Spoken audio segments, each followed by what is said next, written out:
El imperio de Panini está en grave peligro. Desde su primer álbum mundialista en 1970, la empresa italiana se ha transformado en sinónimo de la Copa del Mundo. Mientras que aquella edición inaugural llegaba a pocos territorios y había que añadir pegamento a mano a las estampitas, hoy se ofrecen en 150 países e imprimen más de 10 millones de sobres al día. Pero déjennos decirles que todo eso va a terminarse en 2030. Sí, así como lo escucharon. La razón es simple, allí termina el acuerdo con FIFA para ser el proveedor oficial del álbum de figuritas y ya hay otra organización que le ha arrebatado el lugar desde entonces. Con dicho cambio, Panini sufrirá el mayor golpe de su historia. Mientras que en 2017 facturaron 536 millones, al año siguiente, gracias a Rusia 2018, superaron la barrera de los 1.000 millones, duplicando así la marca anterior. La Copa del Mundo es, sin lugar a dudas, su producto estrella. Para entender cómo construyeron este imperio y cuáles podrían ser los efectos a futuro en caso de perderlo, necesitamos viajar a Corso Duomo, en el centro de Módena, Italia. Allí, a principios de los años 50, los hermanos Giuseppe y Benito Panini llevaban un pequeño puesto de periódicos o kiosco, como le llaman en algunos lugares. Por ese entonces, producir figuritas no estaba en el plan de ninguno de ellos. La mirada estaba puesta exclusivamente en la difusión de noticias en papel. Tal era así que en 1954 fundaron la compañía Fratelli Panini Distribuzione Giornali para desarrollar una red logística que les permite expandirse por toda la región de Emilia-Romagna. El mercado de cromos o estampitas en su país le pertenecía a otras empresas como Elà, Vav, Lampo y Nanina. Todas ellas ofrecían las estampitas de forma individual. No existía la noción de sobre y esto es clave para lo que veremos en unos momentos. Del otro lado del océano Atlántico, en Estados Unidos era Topps quien dominaba con la propuesta de las tarjetas coleccionables de béisbol. A diferencia de las figuritas, estas cartas no se pegaban en un álbum y tenían más bien un carácter de colección.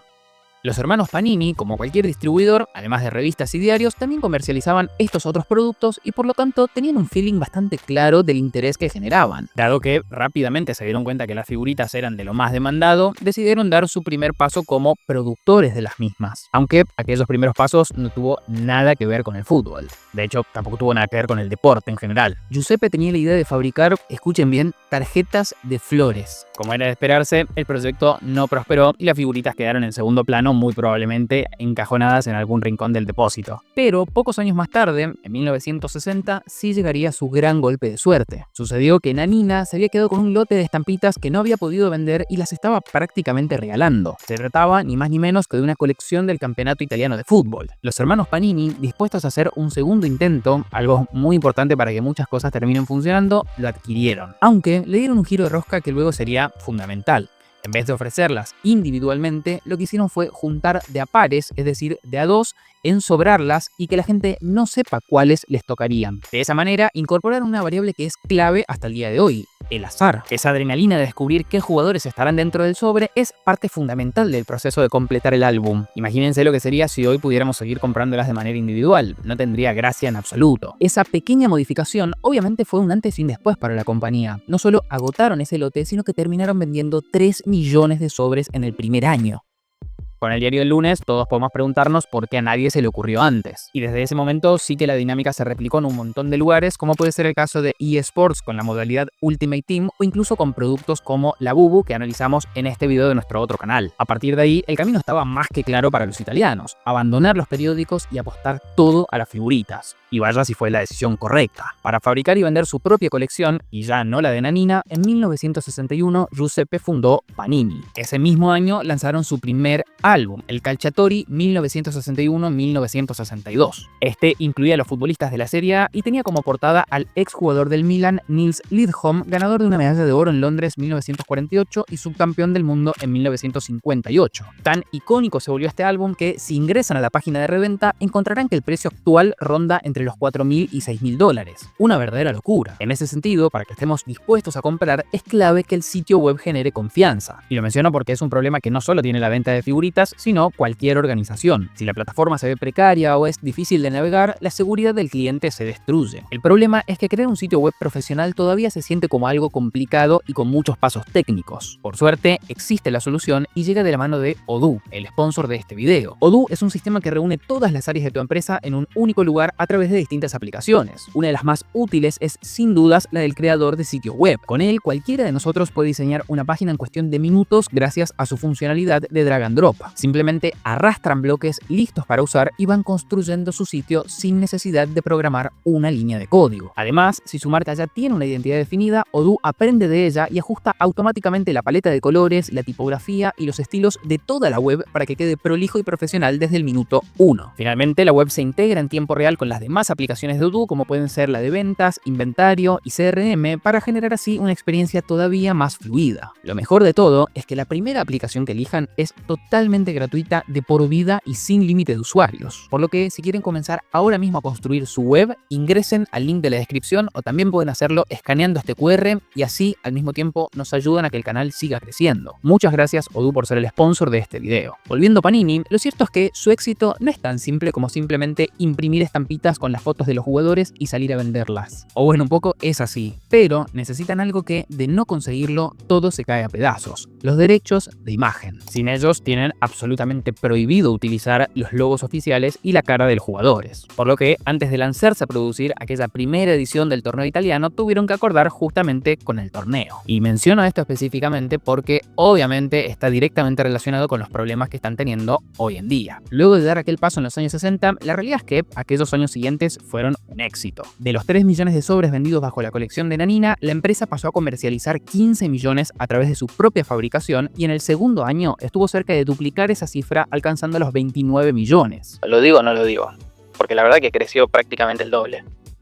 Una verdadera locura. Eso sí, el increíble crecimiento de Panini no se limitaba únicamente a haber descubierto esto del factor sorpresa en los sobres. Sus producciones tenían ventajas concretas sobre una competencia que con el tiempo fue desapareciendo. Fotografías de alta calidad de todos los equipos de la Serie A y divisiones inferiores, biografías precisas de los jugadores y segmentos especiales como fue el dedicado a los futbolistas del Torino que lastimosamente fallecieron en un accidente aéreo.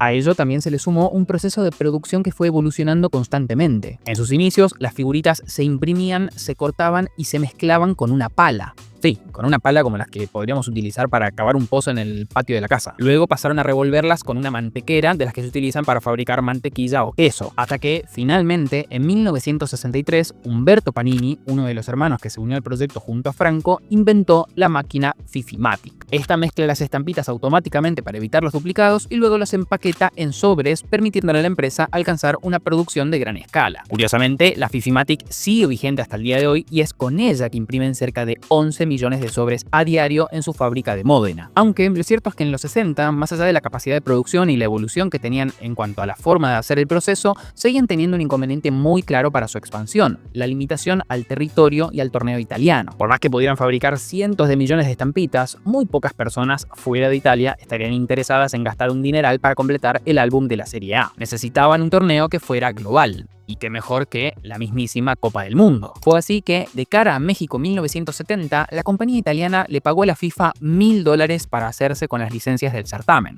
Sí, $1000, no $1.000 millones. $1000. El acuerdo le permitía a Panini usar toda la simbología oficial del torneo: mascota, estadios, nombre y logotipo de la FIFA. Aunque también es cierto que para poner los escudos y jugadores de las selecciones, la compañía tenía que ir a acordar específicamente con cada uno de los equipos. Finalmente, Panini hizo la tarea correspondiente y el primer álbum oficial de figuritas de un mundial vio la luz. Esta es, de hecho, una de las colecciones más preciadas de la historia. En 2017 se vendió un ejemplar completo firmado 2 veces por Pelé por la módica suma de $13.000. Para quienes se preguntan por qué Pelé firmó 2 veces ese álbum, lo hizo una vez en la portada y otra en su propia figurita. De todas maneras, aquella edición estaba muy lejos de parecerse a la que conocemos hoy en día. Mientras que esa contaba con 50 páginas y 288 figuritas, la de este mundial lo hace con 112 páginas y 980 láminas. Y las diferencias no se limitan al tamaño. Hubo otros 3 aspectos que fueron evolucionando a lo largo del tiempo y se volvieron claves para su reconocimiento: la manera de pegar las estampitas, la cantidad de futbolistas por selección y las cartas especiales. Respecto al primero, la empresa fue pionera en el concepto de la figurita autoadhesiva, es decir, que la persona no tuviera que añadirle pegamento para unirlas al álbum. Esa innovación se implementó a partir de la temporada 72-73 del Calciatori y en cuanto al mundial se vio reflejada recién en Alemania 1974. En cuanto a la cantidad de jugadores, la diferencia también es notable. Mientras que los álbums actuales incluyen 18 espacios por selección, en México 1970 solamente la Unión Soviética, Italia, Brasil, Inglaterra, Alemania y el propio México tenían 11 plazas. Los demás conjuntos recibían apenas 11. La razón, además de que más espacios implica vender más sobres, tenía que ver con la dificultad que había en aquel aquella época para contactar a las selecciones y saber quiénes serían los futbolistas que participarían del evento, proceso que de hecho hoy en día sigue siendo un desafío. Fabrizio Melegari, director editorial del grupo Panini, explicaba que conseguir las fotos del equipo y verificar que los escudos sean correctos es un proceso que debe realizarse mucho tiempo antes del Mundial, y ni que hablar de que las alineaciones deben quedar definidas considerablemente antes de que los cuerpos técnicos publiquen justamente la lista oficial final. Por eso la compañía pasa mucho tiempo analizando estadísticas, hablando con las propias federaciones y hasta incluso con periodistas para minimizar el riesgo de poner a un jugador que luego no forme parte del evento. Y lo cierto es que aún así el éxito no está garantizado. Si no, miremos lo que sucedió con el fenómeno Ronaldo. A los 17 años fue convocado para el Mundial de 1994, pero no apareció en el álbum de esa edición. Visto lo que luego sucedería, a Panini le hubiese encantado tenerlo allí. Pasando al tercer elemento, el de las cartas adicionales, estas se solían testear en el Calciatori porque ese era el producto ideal para experimentar y luego aquello que funcionaba pasarlo a lo del Mundial. Allí se llegaron a incluir a entrenadores, presidentes, mapas, reglas de juego e incluso pegatinas de los árbitros. Como sabrán, ninguna de esas pruebas luego terminó yendo al álbum de la Copa del Mundo. Lo que sí se incluyó en diversas ocasiones fueron estadios, carteles de las competencias, segmentos especiales en honor a ediciones anteriores y, quizás la más importante, las famosas insignias brillantes que aparecieron a partir de España en 1982. Así, a través de todas las cosas que fuimos viendo en los últimos minutos, Panini construyó efectivamente un imperio alrededor del Mundial. Francisco Poch, encargado de marketing en Panini México, lo resumió con claridad. Si bien Panini produjo impresiones para el calcio, fue el Mundial de 1970 el que dio a conocer la marca y el producto a nivel internacional, donde tuvo una gran aceptación y sentó las bases para los años siguientes. Viendo lo bien que marchaba la asociación con la FIFA, la empresa rápidamente se expandió y se asoció con las competencias continentales e incluso con las propias ligas. En 1977 entraron al mercado británico con su ejemplar del fútbol inglés y también lanzaron el álbum Eurofútbol 77, una de las primeras colecciones internacionales dedicadas al fútbol europeo de clubes y selecciones. En 1980 llegó la edición inaugural de la Eurocopa de la UEFA. En los años 90 ingresaron al fútbol brasileño, luego incorporaron la Champions League y en 2001 la Liga Española. Durante ese periodo incluso sumaron a la Copa América y a la Copa Libertadores. Ni hablar de que se expandieron más allá del fútbol involucrando dibujos animados, cómics, películas y series de televisión. De hecho, en Estados Unidos pasaron a ser toda una revelación cuando, a partir de 2009, incursionaron en la NFL y la NBA. Panini era, sin lugar a dudas, la empresa número 1 en el mundo en lo que respecta a álbum de figuritas. Si un torneo quería tener su edición, la única alternativa real y de calidad eran los italianos. En ese sentido, los últimos años, en particular la última década, ha sido increíblemente próspera para la compañía. En 2014, cuando se celebró el Mundial de Brasil, la facturación fue de 758 millones de euros. Luego, con Rusia 2018, la cifra volvió a escalar a 1.140 millones, superando ampliamente lo ocurrido en la Copa del Mundo anterior. Mencionamos los datos en campañas mundialistas porque son claramente los que generan picos de venta y por lo tanto tenemos que comparar esos entre sí y no con un año en el que no hubo competencia internacional. Finalmente, la edición de Qatar 2022 los llevó a romper la barrera de los 2.000 millones de euros. Y si nos guiamos por la tendencia, esta edición de 2026, con la colección más grande de la historia, está preparada para romper absolutamente todos los récords. Pero entonces, si todo marcha tan bien y dijimos que son los números 1 y que nadie puede competir con ellos, ¿por qué dijimos que su imperio puede caerse a pedazos? Esencialmente porque está en riesgo un factor que mencionamos varias veces a lo largo del video: los derechos de imagen. Para poder producir el álbum con información oficial y no tener que poner nombres genéricos como le sucedió al videojuego PES con Manchester United poniéndole Man Red, por ejemplo, ese acuerdo con la FIFA es de vital importancia. Y si bien en 2023 renovaron el acuerdo hasta 2030, en lo que se cree fue la mayor inversión que hizo Panini alguna vez en su historia, hoy hay alguien que le ha arrebatado su lugar. Se trata de la ya mencionada Topps. Como dijimos, Topps se introdujo al mercado del coleccionismo deportivo en Estados Unidos a través de las cartas coleccionables de béisbol. Durante muchísimo tiempo su foco estuvo puesto exclusivamente allí y no le interesó en absoluto los álbums de figuritas, por lo que no representaban una amenaza para Panini, hasta que llegó 1994. Aquel año, la empresa italiana perdió su primera batalla, la Premier League. Las estampitas de este torneo dejarían de ser producidas por Panini para pasar a manos de Topps. Luego, en 2008 se sumó la Bundesliga, en 2012 la MLS y en 2015 se quedó con la Champions League. Y esto fue solo el principio. La cosa se puso realmente preocupante cuando apareció un tercer jugador inesperado: Fanatics, una empresa que hasta ese momento no tenía nada que ver ni con las figuritas ni con las tarjetas coleccionables. Su negocio se centraba en la fabricación y venta de artículos deportivos como camisetas, gorras y otros accesorios. Pero en 2021 negoció en secreto los derechos exclusivos para las tarjetas coleccionables de la MLB, quitándole el negocio a Topps. A la par de eso, llevó a cabo la misma maniobra tanto con la NBA como con la NFL, afectando ahora a Panini, que era justamente quien tenía los acuerdos con dichas ligas. Lo curioso es que al momento de hacer esa maniobra, Fanatics no tenía ninguna planta de producción ni se sabía cómo iban a cubrir la demanda de esos nuevos acuerdos que había firmado. Hasta que en 2022 llegó la última parte de su plan, la compra de la propia Topps por aproximadamente $500 millones. Con dicha adquisición, no solo resolvió su inexperiencia en el sector, obteniendo toda la red de producción y distribución de la compañía neoyorquina, sino que también se adentró de lleno en el fútbol gracias a los acuerdos que mencionamos previamente. David Liner, presidente de la división de coleccionismo de Fanatics, ya anunciaba cuál sería su camino.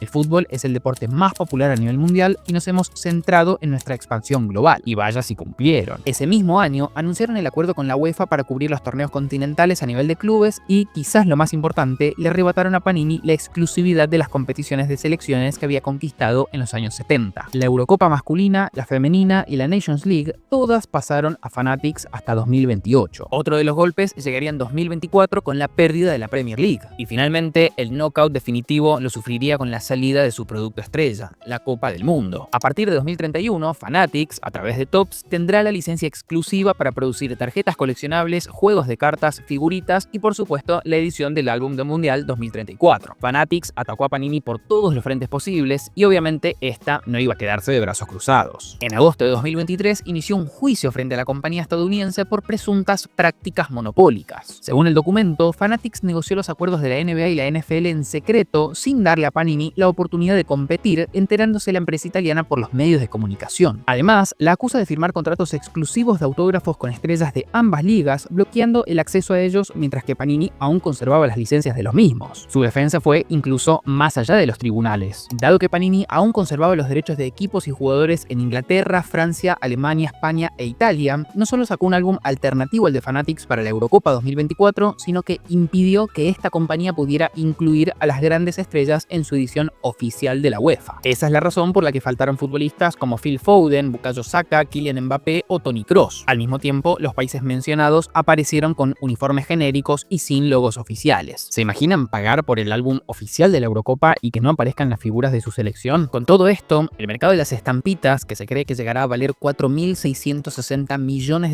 de cara a 2029, está al rojo vivo. Panini claramente ya no es el dominante absoluto, y aunque la empresa italiana se aseguró de la Copa del Mundo como la estrella de la corona hasta 2030, lo cierto es que a partir de 2031 eso ya pasará a manos de Fanatics, y la compañía estadounidense ciertamente no tendrá que esperar hasta el Mundial 2034 para hacer uso de esos derechos. En este sentido, es interesante notar que Fanatics sí tiene un acuerdo para la FIFA para el Mundial de 2026. No es el de las figuritas, pero sí como la licenciataria oficial de los productos de merchandising en todas las sedes del torneo, con lo cual el contrato que se anunció ahora para el álbum tampoco es algo que haya salido de la nada, se veía venir. Así, el futuro de Panini se encuentra lleno de incertidumbre, en un punto la misma que tenemos todos nosotros cuando abrimos sus sobres. Los italianos efectivamente son conscientes de que 2030 será su último año de una gran facturación y que a partir de allí tendrán serios problemas. ¿Ustedes qué creen? ¿Logrará sobrevivir sin la Copa del Mundo? ¿O estamos ante las últimas 2 ediciones de lo que fue un legado de más de 60 años? Los leemos en los comentarios, pero no olviden de suscribirse antes de ir allí. Nos vemos la próxima.